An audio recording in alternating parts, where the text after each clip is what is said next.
Today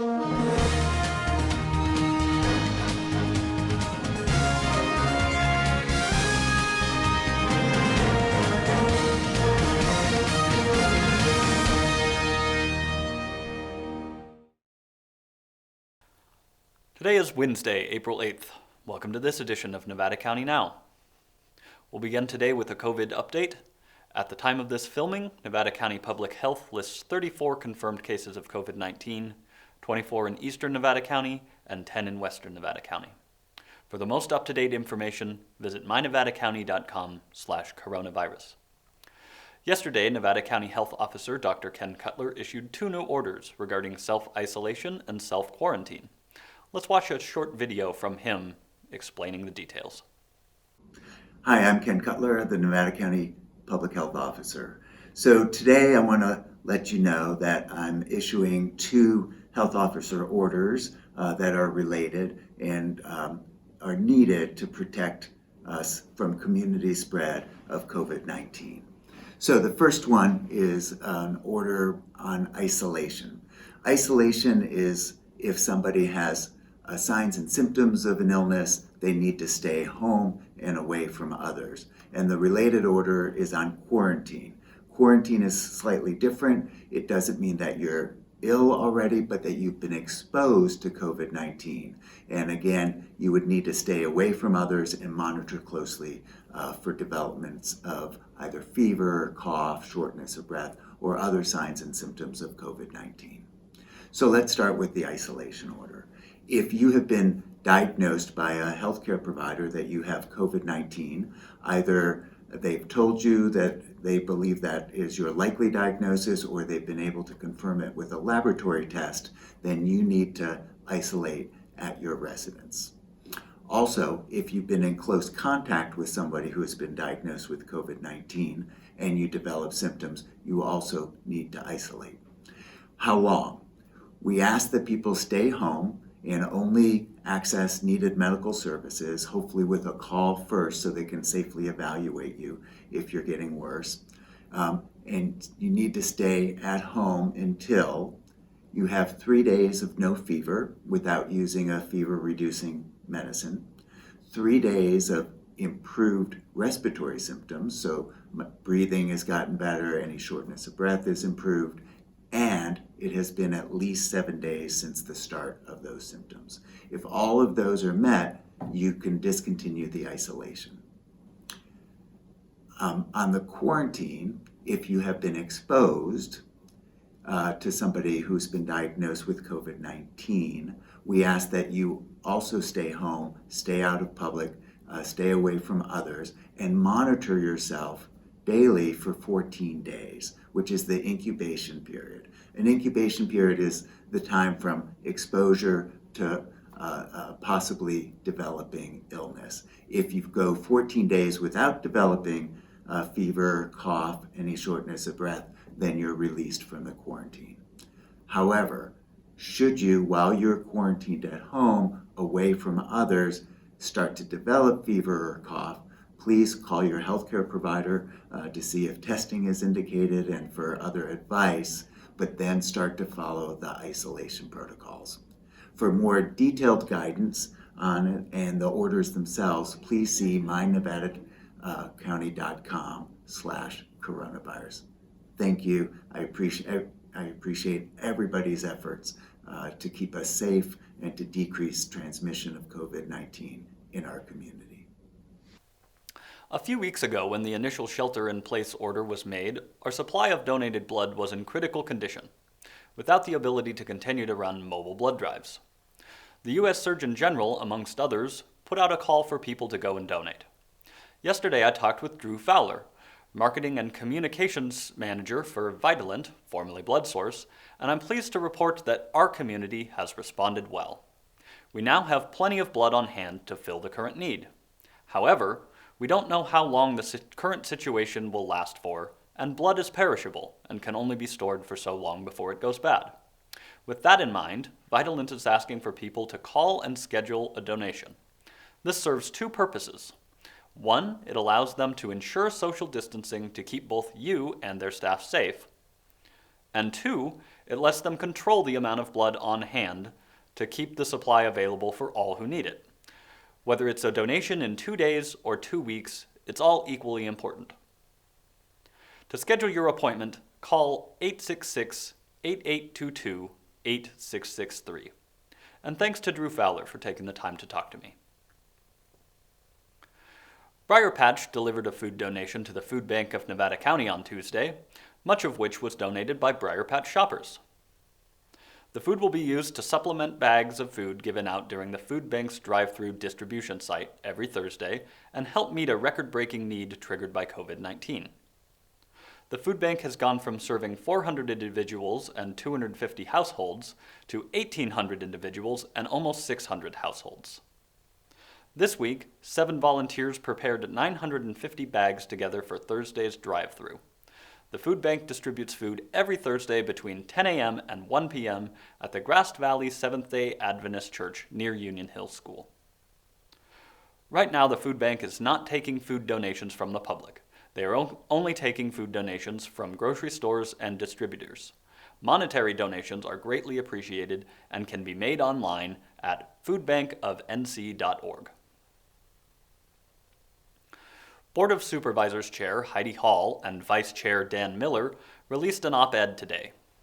In it, they thanked essential workers and those that have responded by helping those around them in this difficult time. They are heartened to see the community coming together in many different ways to support one another and provide information.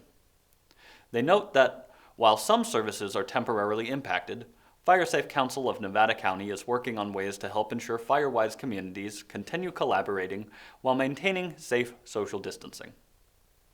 We are continuing to plan for free green waste disposal times in the late spring. County of Nevada can provide the platforms and programs, but the support and camaraderie is fueled by you, the people of Nevada County. They also thank everyone that is doing their best to stay indoors and practice social distancing.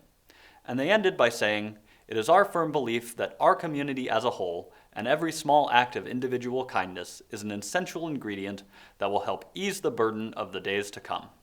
For that, we say thank you to you all." To read the full text, visit facebook.com/Nevada County CA. United Way and Interfaith Food Ministry have implemented a safe way to distribute food to those who need it. They will be asking people to drive up instead of being indoors in large groups.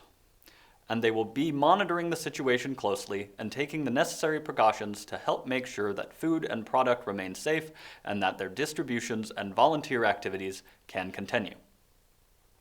If you know someone who is struggling to get by, United Way of Nevada County and Interfaith Food Ministries distribute nutritious supplemental groceries on the second Saturday of each month. The next one is this Saturday, April 11th. The distributions take place at 440 Henderson Street in Grass Valley from 10 a.m. to noon. For more information, contact United Way at 274-8111. People and businesses across the community are stepping up to help out. One such business is Southport Vodka, winner of a gold medal at the San Francisco World Spirits Competition. They have been donating hand sanitizer to the hospital and first responders. I was able to talk with the owner, Dan Kennerson, about what they've been doing. We could see that there was going to be an important or a significant need for medical supplies. And as soon as they started talking about locking down California, we saw the rush to the stores. And once we heard from the TTB that we could actually produce sanitizer, we knew we were in a position to help, and just decided that, we're all in this together, and we got to just help out how we can. Very nice. Well, I'm sure it's very appreciated all over the community from everything I've seen so far. And what is the process actually like? What do you guys have to do? Are you changing your product the way that it is, or is it something else going on there? So one of the final steps in making vodka is to take the grain neutral spirit, which is approximately 190 proof, and to dilute it down to 80 proof in order to have it be at an alcohol percentage that's more palatable.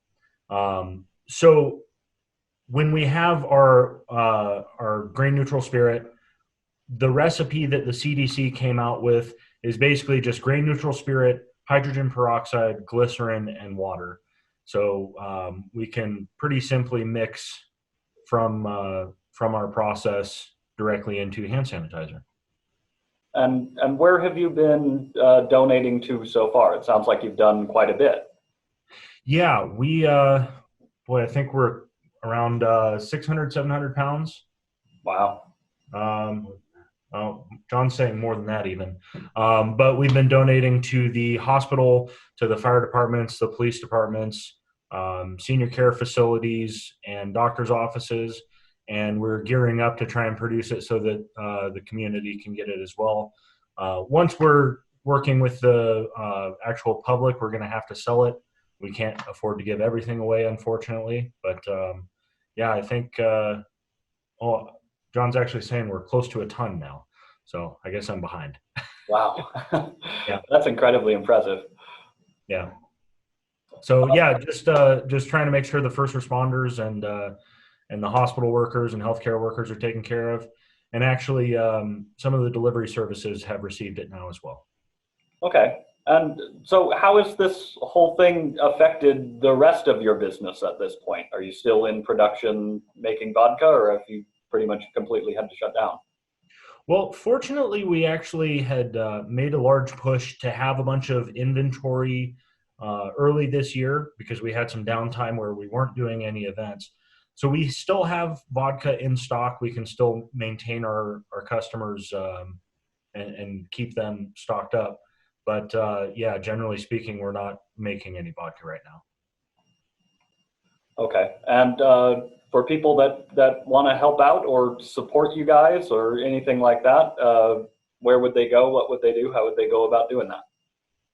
Well, definitely buying our vodka will help. Our hand sanitizer should be for sale to the public late this week. We have the labels on their way as we speak. And we're going to try and get that into basically every local store. The profits that would be made from the hand sanitizer are going to go back into making sure that the police and first responders and healthcare workers continue to get that hand sanitizer. So buying the hand sanitizer will help subsidize the hand sanitizer for the first responders too. So either of those things. And then of course, just liking our Facebook page and interacting with us in that way would be great too. Is there anything else that you can think of, something I didn't ask or something you'd like to add on to this? We're definitely still looking for any organizations, senior care facilities or anything like that is in need of hand sanitizer. So if anyone knows of someone that needs that hand sanitizer, let us know on our Facebook page or send us an email. I'm Dan at Satellite Spirits. My business partner is Jonathan at Satellite Spirits. And we can, satellitespirits.com, excuse me. And we can do what we can to get sanitizer to the people that need it the most. Great work, Dan. Another place where the community consistently provides support is the Senior Firewood Program, run by the Gold Country Community Services. We'll leave you with a quick cut of a video we shot last year that provides some details about that program. The full video can be found on the Nevada County Media YouTube channel, and while you're there, check out our newly released music show, The Musicians.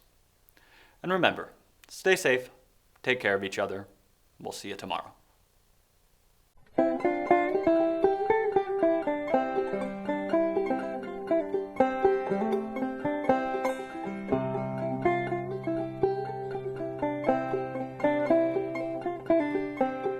One of our goals as an agency is to bring that awareness that in our community there's still needs out there for firewood, especially in the senior population, and that as together as a community, we can meet that need. Each year gets a little harder and a little harder, but just seeing this, I feel like one of the lucky ones.